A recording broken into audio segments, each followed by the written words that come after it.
देश में जनगणना 2027 की तैयारियां शुरू हो चुकी है। प्रदेश में जनगणना का पहला चरण 1 मई से शुरू होगा। इस चरण में मकान सूचीकरण और मकान की गणना की जाएगी। 1 मई से 15 मई तक स्वयं गणना की जाएगी। वहीं 16 मई से 14 जून 2026 तक घर घर जाकर मकानों की गणना की जाएगी। इस काम के लिए प्रदेश में 1,60,000 कर्मियों को नियुक्त किया गया है, जिसमें शिक्षक भी शामिल हैं। ऐसे जनगणना में काम कर रहे कर्मियों के ट्रांसफर पर संकट के बादल भी मंडराने लगे हैं। प्रदेश में शिक्षक काफी समय से ट्रांसफर का इंतजार कर रहे हैं, लेकिन सरकार ट्रांसफर को लेकर सफाई दे चुकी है।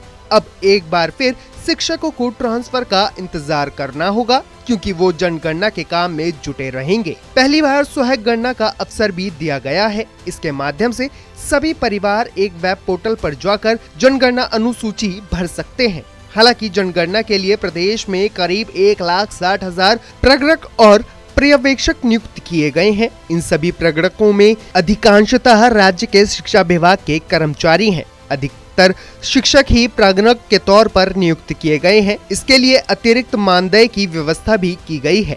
शिक्षकों को जनगणना के प्रगणक के तौर पर नियुक्त किया गया है, लेकिन इसके साथ ही अब उनके ट्रांसफर पर प्रतिबंध रहने के भी आसार मंडरा रहे हैं। जनगणना कार्य निदेशालय के निर्देशक विष्णु चरण मलिक ने बताया कि राज्य में 1,60,000 प्रगणक और पर्यवेक्षक नियुक्त किए गए हैं। ये प्रगणक और पर्यवेक्षक शिक्षक और वरिष्ठ शिक्षक हैं। एक प्रगणक को लगभग 150 मकानों का दायित्व दिया जाएगा। जब उनसे प्रगणकों के ट्रांसफरों पर सवाल पूछा गया तो उन्होंने बताया कि जो प्रगणक मकान सूचीकरण के प्रथम चरण में शामिल हो रहे हैं, वही क्रमिक फरवरी 2027 से शुरू होने वाले सेकंड फेज के जनगणना कार्यक्रम में शामिल होंगे। इसके लिए राज्य सरकार से निवेदन किया गया है कि जनगणना में शामिल होने वाले महत्वपूर्ण कर्मियों के तबादलों पर रोक लगाई जाए।